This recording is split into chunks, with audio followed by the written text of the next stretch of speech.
Welcome and good evening to those of you who are watching this in real time. Welcome to the second of 3 webinars on what it means to be human in today's language of faith. I'm Cristie Traina, professor of theology at Fordham University, and I'm here with my colleague Elsie Miranda, PhD, director of diversities at the Association of Theological Schools. The 2024 Fall Synod Interim Report identified a challenge. The Church has been trying to answer new questions with outdated understandings of what it means to be human in relationship to God. We need new ones. So in response to this request, we asked prominent theologians to do just that.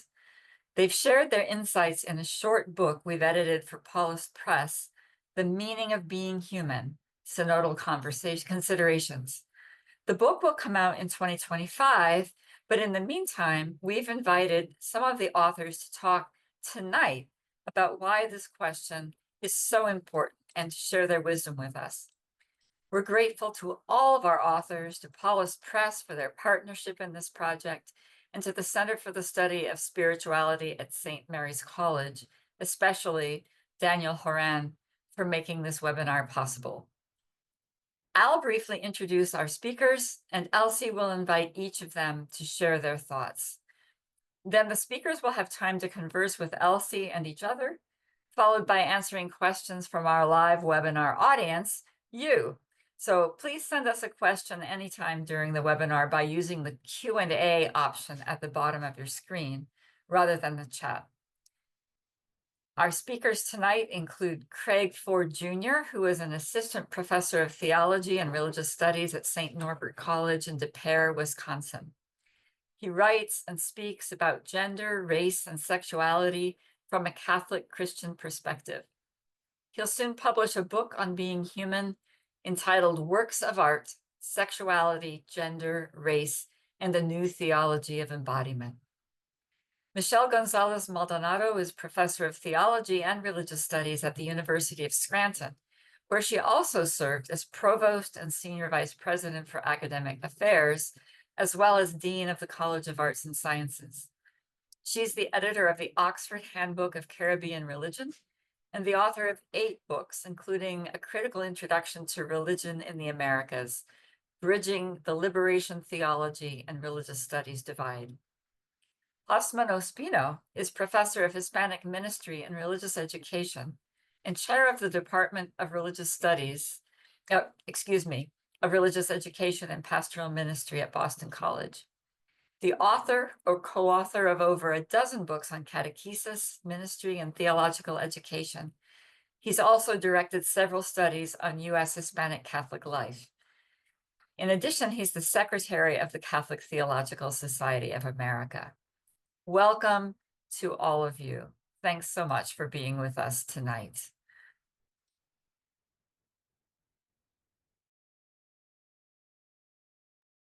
This virtual world. Thank you, Cristie. I'm so delighted to have everyone that is featured tonight together for this wonderful conversation. Just reminding everyone that this conversation began last year at this time, basically when Pope Francis asked the Church to consider new theological anthropologies. And Cristie and I were having a conversation wondering, I wonder what that's going to look like. And just as the Spirit moved us, we called some friends and they responded, and here we are. And here we are, right? The Synod began October 2nd, just one day under a week from just under a week ago. And while the delegates are discerning the way to move forward with how to attend to the needs and desires of the Catholic community around the world, we're going to have a conversation and, as Cristie said, listen to the insights of our friends and scholars who have worked on this question of what it means to be human from many different angles. And before we do that, let's begin with a prayer. In the name of the Father, and of the Son, and of the Holy Spirit. Spirit of the living God, open the minds and hearts of our brothers and sisters participating in the Synod, as well as the minds and hearts of all those who participate in these conversations. Grant unto all of your church the courage to listen with humility, the wisdom to speak with fidelity to your infinite love, and the grace to recognize you in the simple and profound moments of our everyday life. Be with all of us and all those who struggle to find their way. Amen. So tonight we will begin our conversation with our brother Craig Ford. We're delighted to have you here, Craig, and we look forward to your very challenging and provoking questions about what it means to be human in light of the tradition and the evolution of our human experience and an encounter with our faith from many different angles. So without further ado, yeah, Craig. Thank you, Elsie. So thank you all for being a part of this webinar this evening.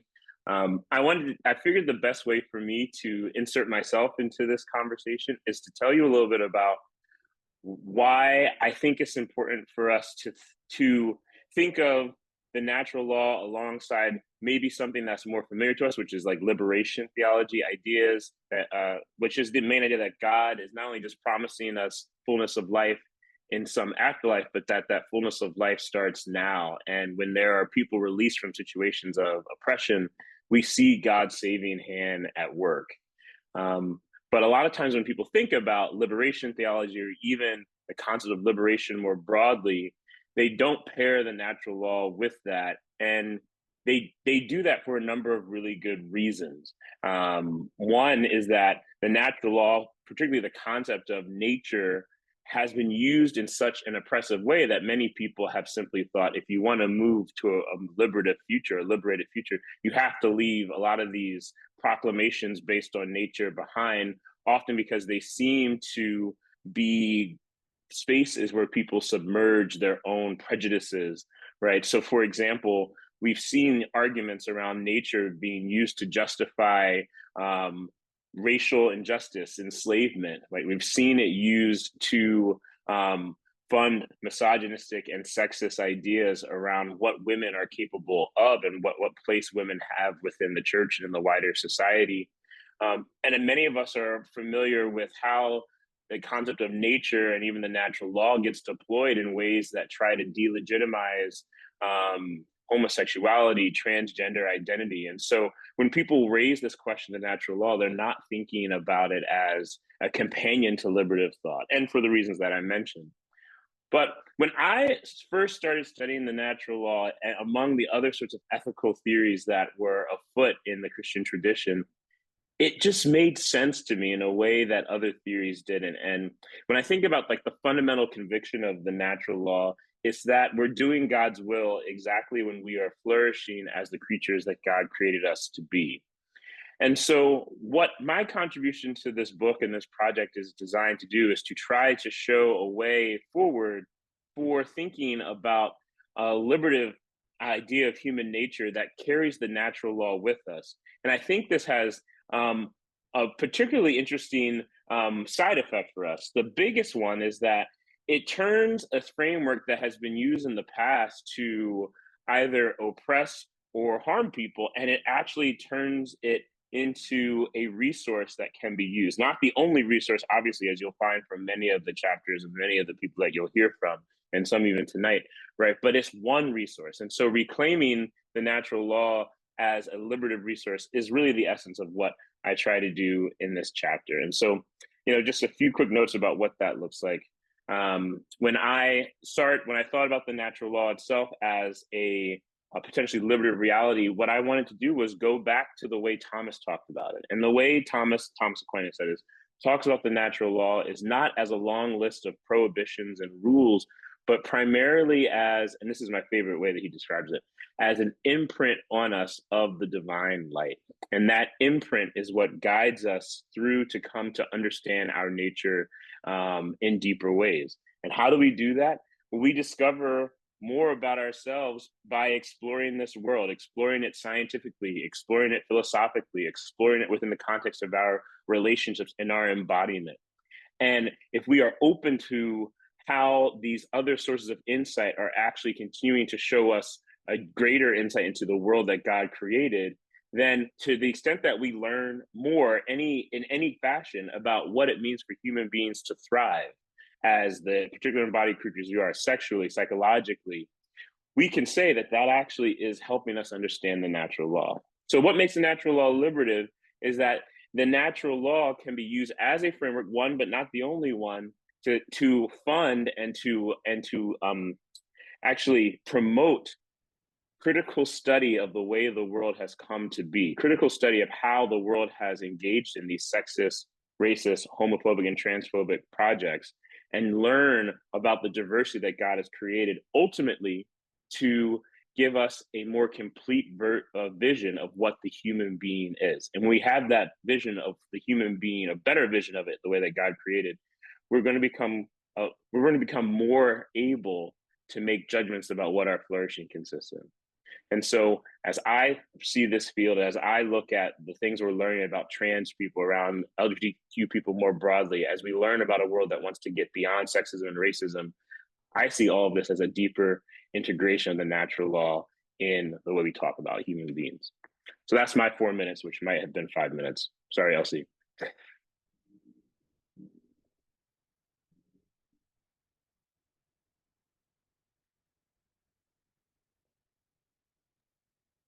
Thank you, Craig.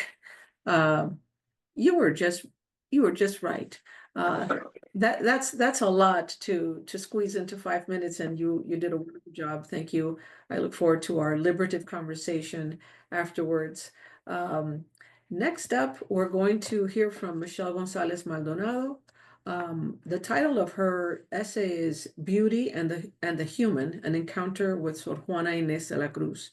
We're really excited to hear from our colleague and friend, and looking forward to an engagement with how the community of our Christian, this body of Christ, as a community, can really live into the fullness of our humanity and encounter beauty. So Michelle, thank you. Thank you very much. And thank you for everyone being here this evening. And I thought we had 8 minutes, but I'll make sure to cut down my comments. So one of the questions we were asked in preparation one of the questions we were asked in preparation for this evening was, why are new theological anthropologies important at this time in our church's history? And I would actually like to ask a different question, which is, why are old anthropologies important? So my piece in this project centered on Sor Juana Inés de la Cruz, who is a 17th century Mexican nun in colonial Mexico, otherwise known as New Spain. And she's really considered one of the most influential authors in the Spanish language. She was an avid reader, she was primarily self-taught, and she was recognized in her lifetime not only throughout Mexico, but internationally for her works. She was someone that loved learning more than companionship, shall we put it. And really in that time period, she had two options. She could either enter into the convent or get married. And she chose to enter into the convent to the Order of St. Jerome, so that she could focus her life on intellectual study and the scholarship of philosophy, the natural sciences, and theology. She was a poet, she was a playwright, and, her writings incorporate an eclectic mixture of colonial Mexican philosophy, continental theology, Thomism, so there's that little thread between me and Craig, Neoplatonism, and Hermeticism. But as a child of the Americas, she also incorporates indigenous and African sources and voices in her corpus. So she did achieve international recognition for her poetry during her lifetime. However, eventually her fame really started to attract the negative attention of the Catholic hierarchy, who was concerned that no woman, let alone a nun, should be recognized for her brilliant writings. And eventually her confessor publicly maligns her. As a result of a theological treatise which she writes, which is actually the critique of a sermon written by a Jesuit, she is silenced by the Catholic Church. She is forced to renounce writing, give up all her scientific instruments, and in the final years of her life, worked in the infirmary of her convent during the plague, and she died caring for her sisters. So what did Sor Juana do? She showed her intellect at a time when women were excluded from private or public engagement in theology, philosophy, or any rational science. In her work, she makes an extended argument, not only for her own God-given love of learning, but also for the recognition of the full humanity of women and the importance of their education. In one of her most famous writings, Sor Juana tells of a time when the Inquisition forbade her from reading for 3 months. But while they stopped her from studying texts, they could not ensnare her mind. Instead of studying books, she observed the world around her and studied daily life. She did experiments in the kitchen. She looked at the architecture in the convent. And in showing that these everyday experiences had intellectual value, she challenges the caricature that the activities of life are gender-coded, that women are somehow thoughtless and lacking in intellectual valor. Now, when she's writing about this, she writes what is my favorite line in her corpus when she states, "Had Aristotle cooked, he would have written a great deal more." So in equating the knowledge acquired in women's private sphere to that of the great philosophers and theologians she read extensively, Sor Juana constituted women's private arena as a space for rational reflection. She transforms the very nature of the theological task through the aesthetic form of her writing. Most of her theology is found in poetry, it's found in plays, it's found in villancicos, right? And that form, along with her arguments for the full humanity of women, lead to a new understanding of women. She introduces the aesthetic within the theological task, making the symbolic a privileged form of theology. And she argues that the aesthetic is the most appropriate form of theological expression. So what does that mean for us today as we try to navigate a renewed theological understanding of our humanity? Today we live in a post-pandemic world, and the acute fragility of our humanity and our vulnerabilities lead to a sense of brokenness because of the persistence of fear, oppression, and the weaponizing of bodies.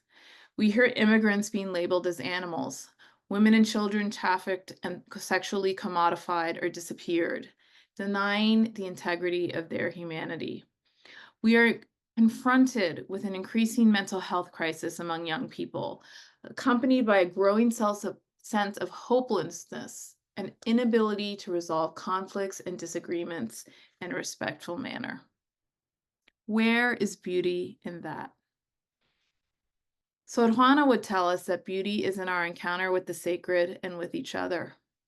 She would remind us that in that encounter with beauty, which often happens in our everyday life, the image of God is revealed within each of us. Creation reveals a supernatural orientation toward the sacred, wherein all of humanity shares in this common human nature. We are created to be in relationship with God through the good, the beautiful, and the true. And this image isn't stagnant. It is dynamic and it is alive, just like we are.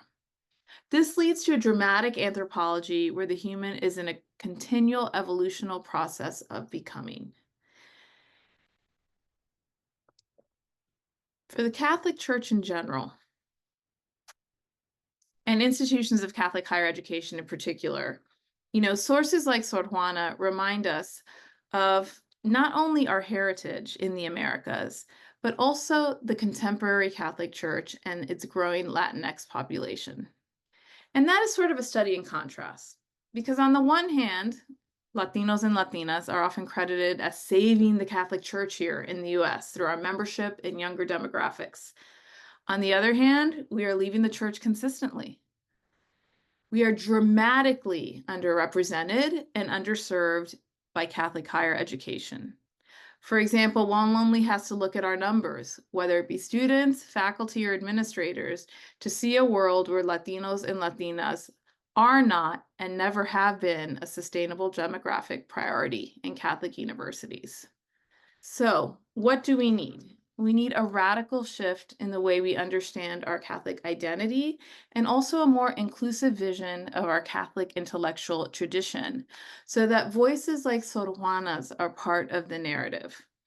Until the church recognizes that Latin American and Latinx voices are key to our mission, our identity, our history, and our future, we will continue to merely treat us as a necessary demographic to save us from the diminishing numbers in our pews and classrooms.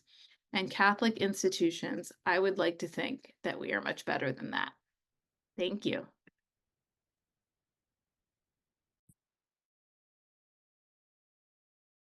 Excellent. Where am I? Here I am. That was wonderful, Michelle. Thank you so much. So rich. I can't wait for our conversations. This is a perfect segue to our colleague, Dr. Hosffman Ospino, who's going to speak to us about being Hispanics. The title of his essay is "We Are Hispanic Latine Catholics, Somos Seres Humanos." And we look forward to the conversation and how we are interconnecting all of these segments of our theology and our faith. Hosffman. Thank you very much, Elsie, and I am really grateful also to Craig and Michelle for these remarks, that in some ways, allow me to build upon the wisdom that they have shared. My entry into this conversation is that of a pastoral theologian, a practical theologian.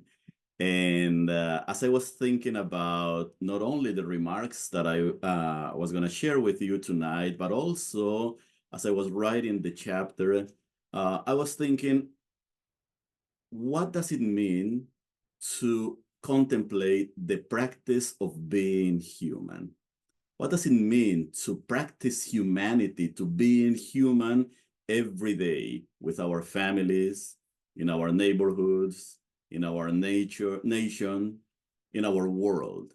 What does it mean to practice humanity when we are confronted with differences, when we are confronted with violence or discrimination, prejudice?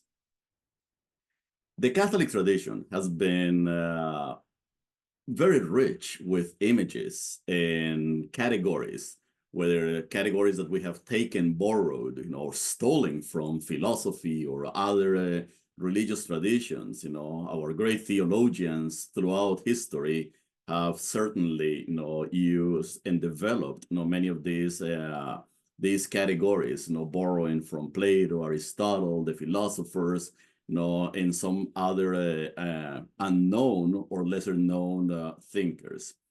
One such image or one such category that has been at the center of Catholic theological life and spirituality and practice is that of the Imago Dei, and much of the Christian anthropology throughout the centuries has wrestled with this particular image, the Imago Dei.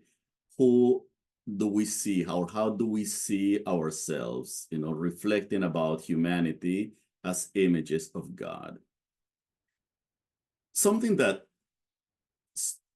stays with me, or actually comes to mind when I think about the image of God, is that many of us, whether at the theological level or when we are catechizing or when we are praying, tend to take for granted the idea that we have a common understanding of the imago Dei, or the image of God, that we all have a good sense of what that image of God is, no?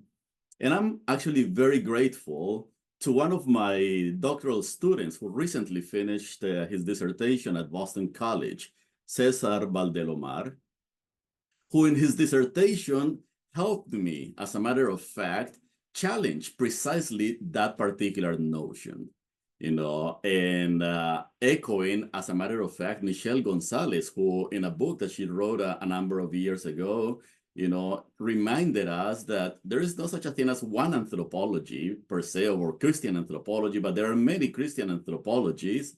But one of the challenges is that the understanding of image of God, is always dependent on who do we understand God is. And here we somehow enter into some ground, complex ground, because images of God, one thing is to say we all are created in God's image and likeness. And another one is to say we are created in the white man's image and likeness, or we are created in the oppressive community's image and likeness, or God's image and likeness of God. So there are many expressions, or there are many interpretations of the image of God, that are highly dependent, profoundly dependent on how we understand God. If God is a warrior, if God is violent, if the God that I imagine is a God that doesn't like women, or the God that has problems with people of a particular tradition, or a particular political opinion, or someone who belongs to a particular group or race or ethnicity, then that image of God is going to be compromised. It's going to be significantly compromised. And one of the ways in which that image of God, or the understanding of image of God, gets compromised has to do with the temptation that we have in theology, in catechesis, in preaching, in our own prayer life, to interpret the image of God from an individualistic perspective. If we got 100 Catholics sitting in a community, it's quite likely that there will be about 100 images of God and 100 understandings of what it means to be human, defined, shaped precisely by those images of God. This doesn't mean that we don't have some common ground. We do have common ground in philosophy, in theology, in the tradition. And yet, many of the efforts about interpreting what it means to be human come or are reduced to individualistic, to particular perspectives, some of them positive, some of them damaging. Something that I want to propose is that in order to counter that temptation to reduce our understanding of humanity to a caricature of whatever we think image of God is, imago Dei, we need to be more attentive to communal understandings and interpretations of the image of God. So that communal understanding of the imago Dei requires a sense of mutuality, requires a sense of, on the one hand, recognizing the humanity of others as sacred, and the others recognizing my humanity as sacred. It is the only way in which we will be able to check in, particularly those violent, those prejudiced understandings of image of God that end up discriminating people, that end up reducing how, the understanding of what it means to be human in a particular setting, in a particular circumstance. How do we get to that point? I believe that the use of stories is very important in a community. And I am deeply indebted to Catholic theologian Natalia Imperatori Lee, who invites us to pay attention to the stories of the community, because every story is charged with an element of humanity. And we learn how to be human, or we learn who we are as human beings in many ways by listening to the stories of the others, by listening to our own story, by sharing our own stories. It's not just my story defining what it means to be human, or the type of God that I may have in mind when I think of the Imago Dei, but it is the stories that build a community together. In the chapter that I wrote for this collection, and I'm really grateful to Elsie and Cristie for inviting me and others to reflect upon this important topic of anthropology. In the chapter, I looked at the experience of Latinos, Latinas in the United States of America. It is a perfect case study precisely to name what I'm talking about. For more than five centuries, Hispanics have been in this land, and yet our humanity is constantly questioned. It's constantly questioned because it doesn't match the interpretation of God's image, or the image of God that a particular group may have, or that a particular group may want to impose on us. Latinos, Latinas, particularly those who experience poverty, those who are immigrant, those who are vulnerable because they are in circumstances that whether politically or socially or educationally and even ecclesially do not fit standards of humanity that prevail in church and society, are constantly marginalized. But not just simply marginalization in terms of not being given opportunities, but marginalized in terms of their humanity, our humanity being denied, being diminished, and many times not even being recognized. This is why the chapter is titled Somos Humanos. We are human. And that's the beginning of an anthropological conversation.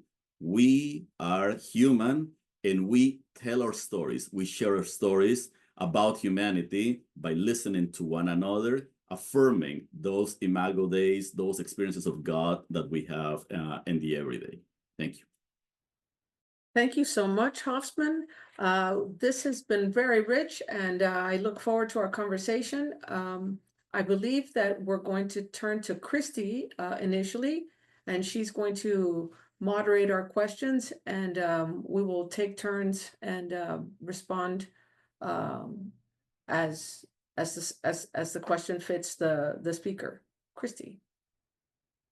Well, thank you very much for all of your really inspiring thoughts. You've all helped us to think very deeply.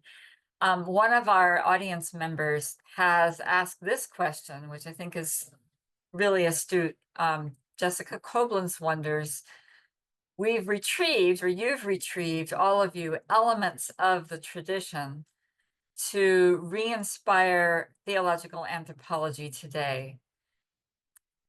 And yet there may be elements of those things that you have retrieved that we ought to leave behind, or actually are harmful or inaccurate descriptions of the human.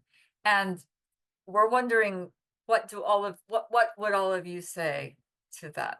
What elements of the tradition might you want to reconsider, or perhaps not bring forward to this time?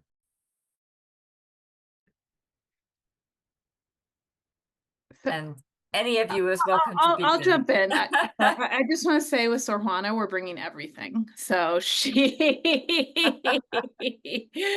I think she's 100% retrievable. But no, I think, it's one of these things, and I would be curious, Hosffman, what your thoughts on this as well. I think for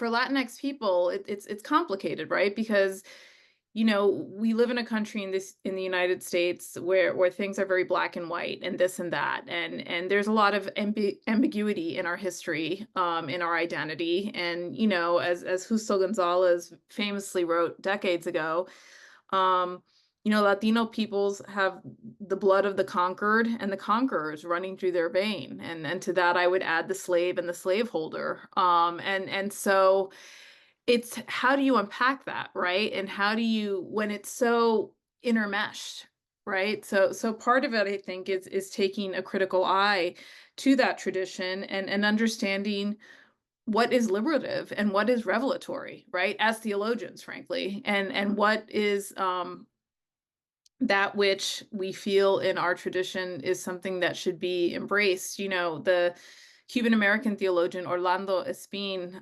taught me not to use tradition as a noun, but to use it as a verb and say traditioning, right? Because it is what is passed on. So it's an active, right? Tradition is an active verb. It's not a passive reception by each generation. So I do think it's important to have those critical conversations about what we are traditioning and the criteria for what we are including and excluding.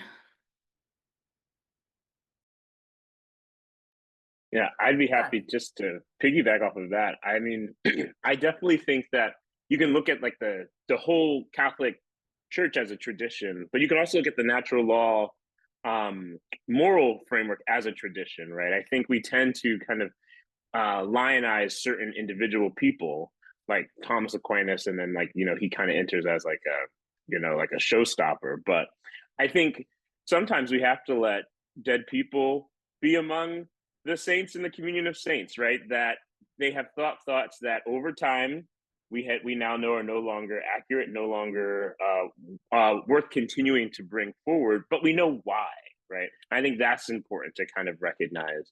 But also, I mean, and this is just something that keeps me humble as a thinker, somewhere down the line, someone was going to read something I wrote and might say, what was this guy thinking? And so trying to theorize and theologize with that in mind, that one day they will probably look at something I wrote and said, it's a very good idea that we let Craig Ford be among the communion of saints and be done with this thought for now, right? I think that's just something that I think is just so helpful.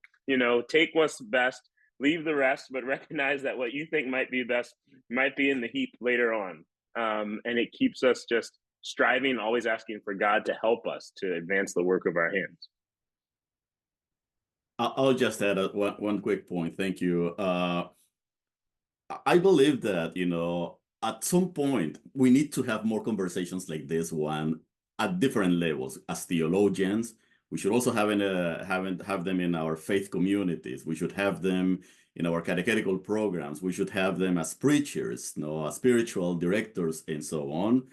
And because my sense is that, sometimes we fall short from the best ideas and the best expressions of our own Catholic theological anthropology because we do not know it. I mean, how can we leave something, X or Y, principle of Catholic anthropology behind when still there are communities that we have not even begun to see and acknowledge that actually are beholden by those principles and sustained by those particular principles.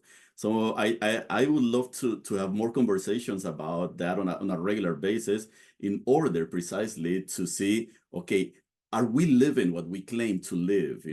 Otherwise, it's just then we can move forward.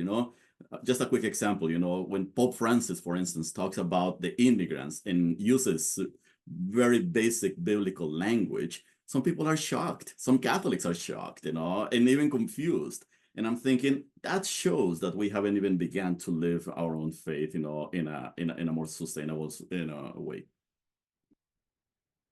Thanks so much. And you've all just illustrated why we brought you together for this webinar and also to write your essays, because we want to get these ideas out into parishes, out into introductory theology classes, so people really can put things on the table and look at all the different dimensions of them. Which leads me to another question that I want to ask all of you.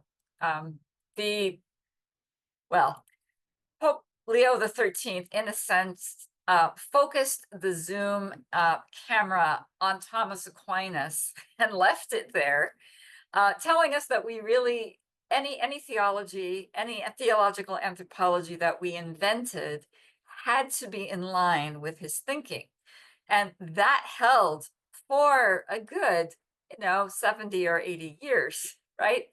And so there was a one note, one kind of theological anthropology that we were permitted to have.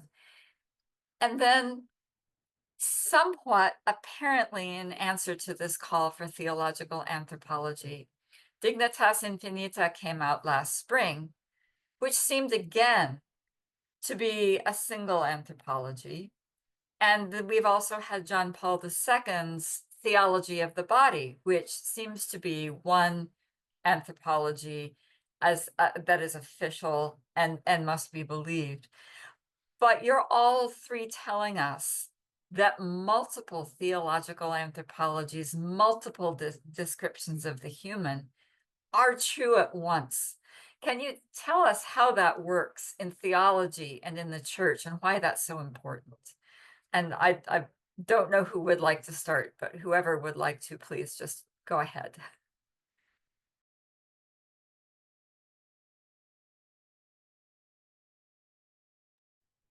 Cristie, I would be happy to just say something briefly. I think that what makes all of these different anthropologies so congenial one to the other is I think that this conversation recognizes that we speak from a particularity, but that we can reach out from that particularity and grab and latch on to certain commonalities. And that was the difference. That's the difference between, what Leo XIII did by just saying, like, this is the eternal anthropology, completely removed from humans' particular experience, right? Versus what we're doing now, right? So I think about, like, one of the ways I was able to connect with, Professor Ospino's talk is, the Imago Dei, the image of God, is so deeply built into the African American spiritual tradition as a Black theologian that it's so easy to reach out and listen to that being inflected through a Latine tradition and to be able to build a solidarity on that. And so I think what the curiosity of being able to say, oh, well, how is this done from this perspective actually enriches my own and gives a deeper view of what might be the universal. The hypothesis of many of our womanist theologians, so Black feminist theologians, has been, if you're going to have any chance of getting to what's universal, it is through the relentless engagement and love of the particular bodies and people and communities that we are. Thanks so much. Does anyone else want to add to that from your perspective? I mean, I agree entirely. So I think that this idea that we can decontextualize and universalize our embodied humanity and our embodied experience of the sacred outside of culture, which is what we live and breathe as human beings, is I think today, at least in academic circles, just, is naive, and incorrect, right? And so how do we think about the particularity, right, as Craig highlights, of our human experience and recognize that it points to something greater, right? And also that, here in the US, we have a problem that we think that diversity undermines unity, and that we cannot simultaneously celebrate our diversity and our particularity, because if we do, we are less united. We live in a culture that you have to become more like, you have to assimilate in order to have unity.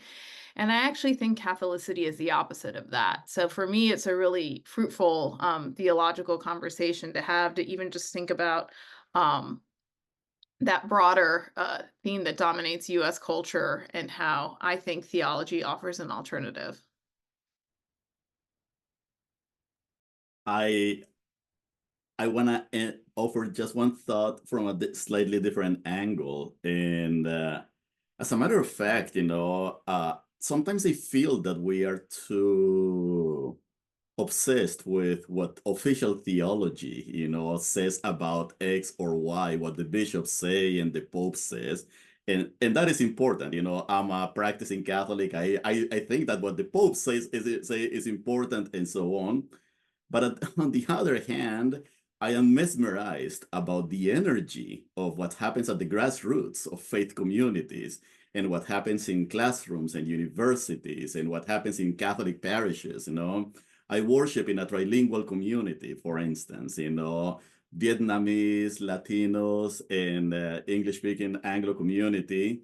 And I see three coexisting anthropologies, and people are actually living those out, and I have not heard the first parishioners cite, any of the popes, for instance, when they define their anthropology. And I find that refreshing, in many ways. I believe that there is enough variety right now. And maybe at some point, some of these theologians who are kind of in the margins, in the grassroots, eventually, we need to make, our church needs to start lifting up, their theologies.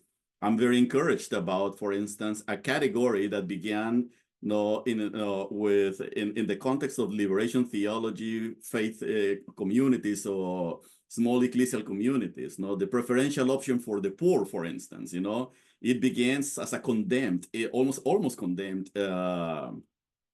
category. And eventually it rises up all the way to redefine how do we need to interact with one another and how do we pay attention to the poor. I think that there is room for many of those insights that are still brewing in the faith communities and universities and other spaces.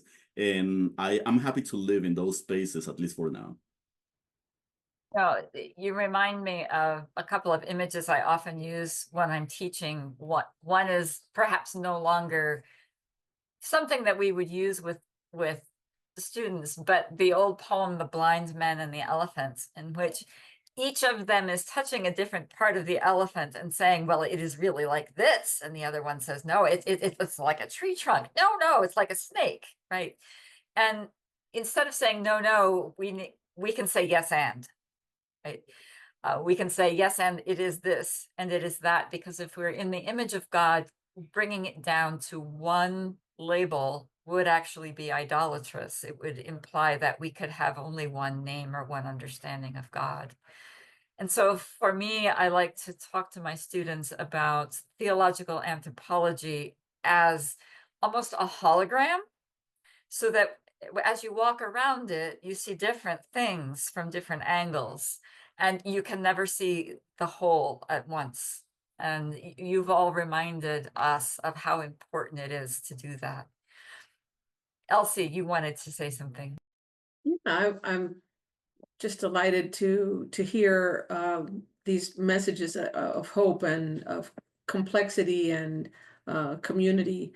And I was thinking about so many people who feel disenfranchised and no longer really affiliated to the Catholic Church, but they remain Catholic in the sense that, they were baptized. And I wonder how our conversations and the way in which these conversations are shared and disseminated, how we might empower people to think again about where they are in this larger body, where they belong, even if, as a little pinky on the body, but still connected somehow.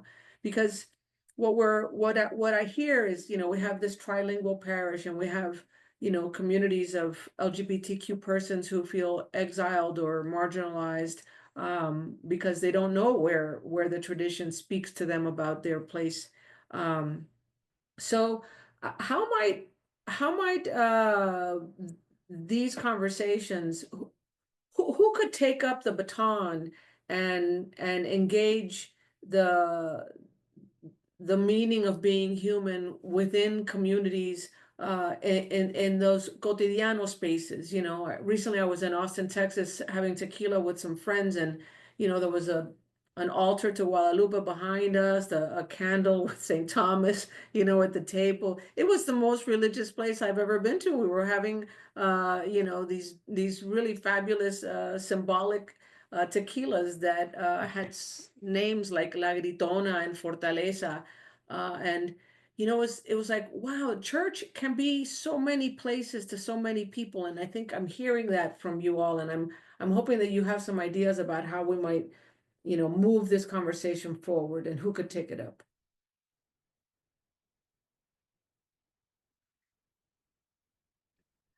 I think it's such a tough question, Elsie, because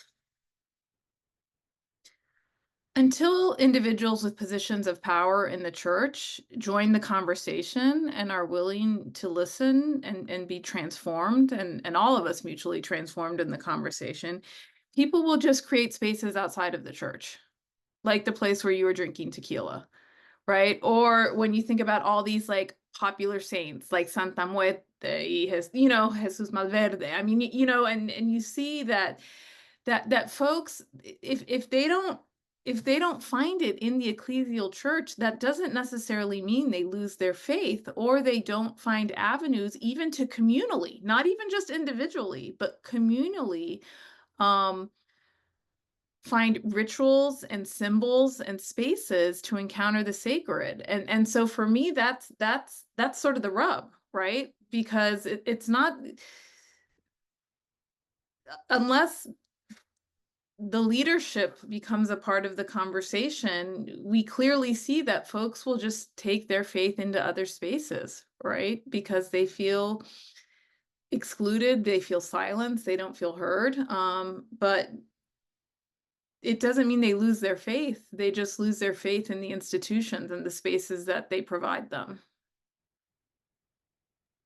And I would even say, Michelle, that many people certainly, step out, whether temporarily or permanently, outside of those ecclesial realms. But I'm more encouraged, by the people who actually stay within the fold one way or another in their own ways, and I see a lot of prayer groups, for instance, and I see apostolic movements, that, man, whether we agree or disagree with, with what they do and how they do it, to be honest with you, that's the space where these people are forging a new ways of being church. They are injecting a new way. That's where they are theologizing in their own ways with a mixture of orthodoxy and heresy. And frankly, who cares? Because nobody's paying attention to those spaces. And I think that's part of the beauty that I see emerging. If there's one way, or one area that I would want to emphasize, Elsie, to your question, how can we do this? Who can lead the way?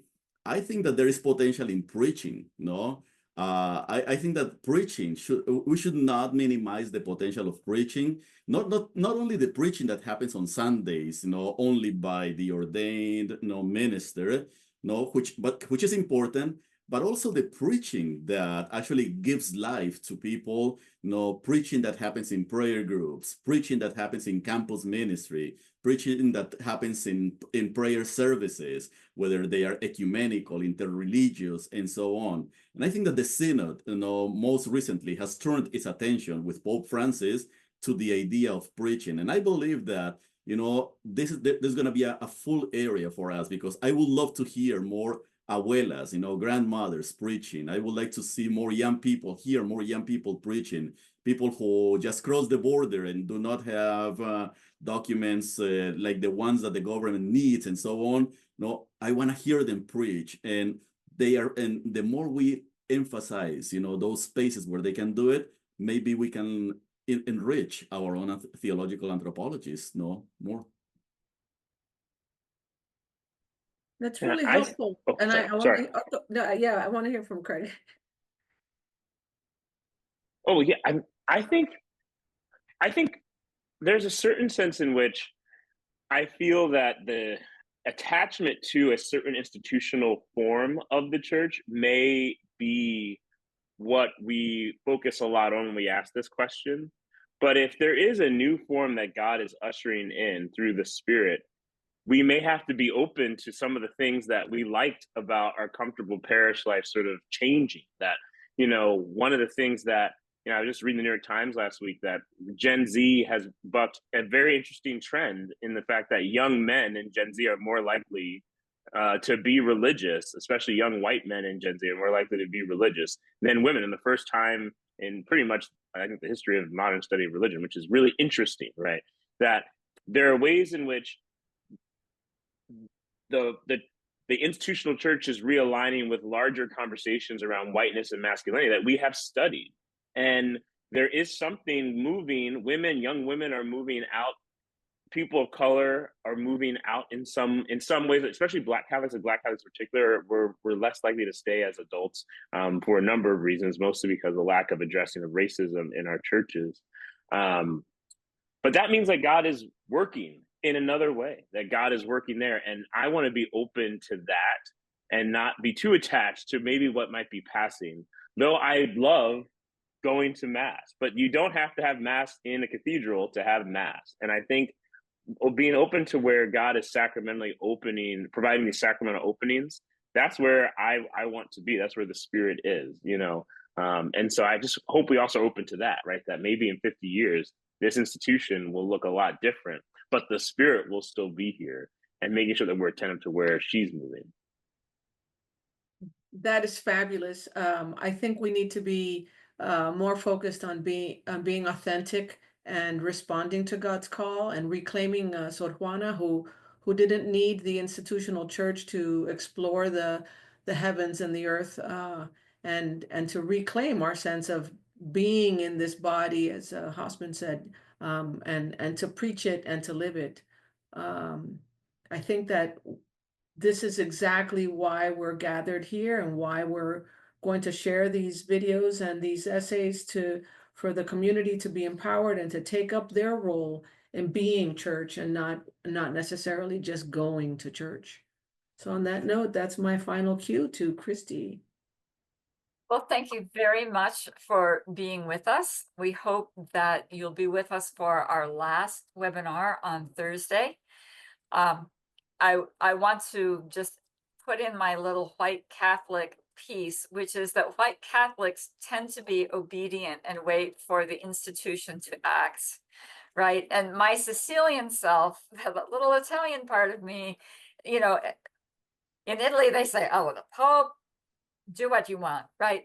And in a positive way, right? All of you are encouraging us to take this into our own hands, to bring it to the people we love, whether they formally go to church or not, and to begin to have these dialogues, whether anyone in Rome or the Archdiocese is interested or not.